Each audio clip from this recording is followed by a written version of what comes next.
What's going on, everybody? Welcome back to the channel. I know it's been a while. Hi, how are you? This is the Ninja Shark channel, and yeah, thanks for tuning in. So I kind of wanted to film this ahead of time because I feel like you guys need some context before we jump into the video. So basically, where do I start? Well, after Hurricane Elsa, I was driving around and I came across a location that looked really fossily. And so I stopped by and I was like, you know, I bet you I can find some really cool invertebrate fossils from the Ice Age in this location. And specifically, I was looking for something called Echinoids.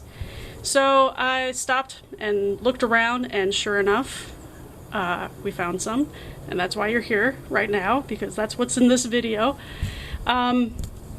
But unfortunately, because it was an impromptu hunt, I only had my iPhone with me. So I filmed the entire thing on my iPhone, and it was super, super windy that day. So the entire audio was just completely destroyed.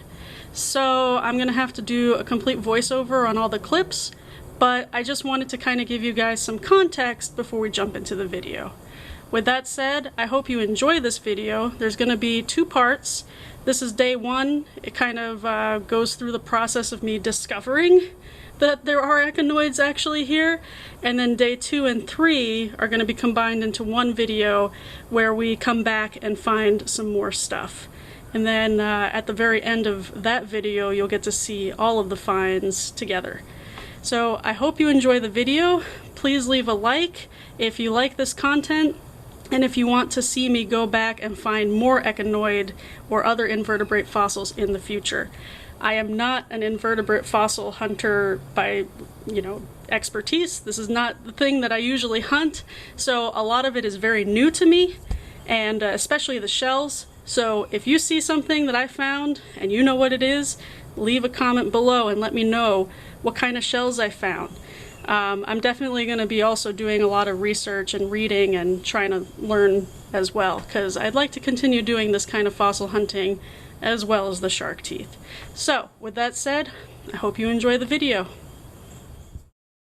Alright, here's my attempt at a voiceover. In this clip, we come across these two really cool looking spiral shells.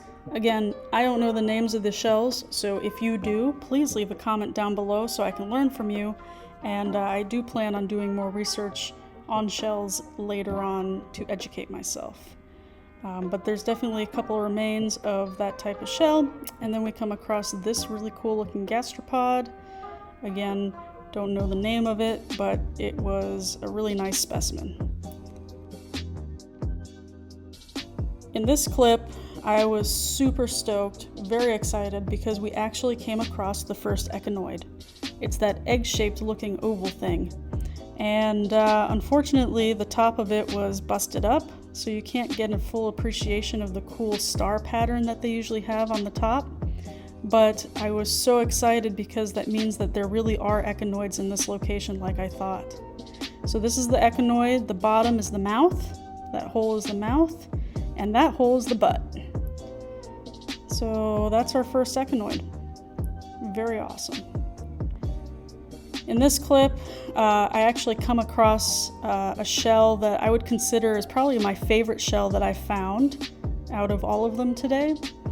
I believe these are called Hysterevasum Shells, and there's like 4 species, so I don't know what species of Hysterevasum these are, but I found 2 of them literally next to each other, which was also really awesome. And the cool thing about these shells is they're from the Pliocene period, so now we have a better idea of what formation or time period these fossils are likely from. So that's a really nice indicator, and super excited about that. So I'm just checking around to see what else we can find. There's some kind of a casing of another type of gastropod. Continue walking up this way. I'm probably talking about how I'm sorry that I haven't been making videos as much recently, but we're back at it.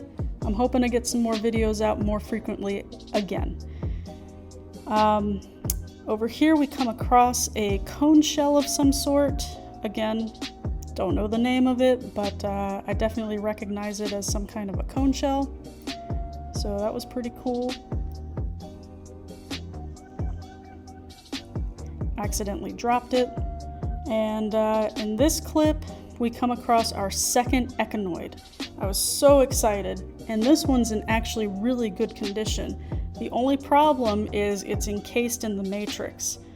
It's not fully encased, but there's enough matrix on there that it's kind of a pain in the butt to remove the matrix from the Echonoid. It's quite a process. But I am going to try to attempt to clean these up so that you guys can see them, but that will be for another video. So there's the Echonoid's butt, and obviously it has the shape. So I probably was talking about things that indicate that this is an Echonoid. So here in this clip, there's unfortunately a dead sea urchin, probably died from the red tide. But the neat thing is the Echonoids that we're finding are basically extinct sea urchins, and this is the extant sea urchin. So you could imagine that sand and sediment would eventually fill the inside of its shell, and it would eventually, over thousands and millions of years, get fossilized, and that's basically what we're finding. Here we have a casting of a shell. So basically the sediment enters into the shell, it hardens, eventually the shell itself erodes away, and you're left with a mold or a casting. In this clip we have, unfortunately, a dead horseshoe crab. Horseshoe crabs are my favorite crustacean, and it's just really sad to see one that's dead. Probably died from the red tide that we've been having, and very unfortunate. I know that we can do better as a species on managing what gets into our waterways so that we can have less extreme red tide algae blooms in the future. So rest in peace, horseshoe crab. In this video, I'm showing off my lighting situation. I always carry a flashlight with me, and this one happens to be able to attach to my hat. And as we're walking back to the car, I was able to find one more cone shell, a much bigger one than the one that we found earlier. And that's gonna do it for day one, everyone. I hope you enjoyed the video. But I wanted to give you guys a little bit of a context and background that was missing when I was editing.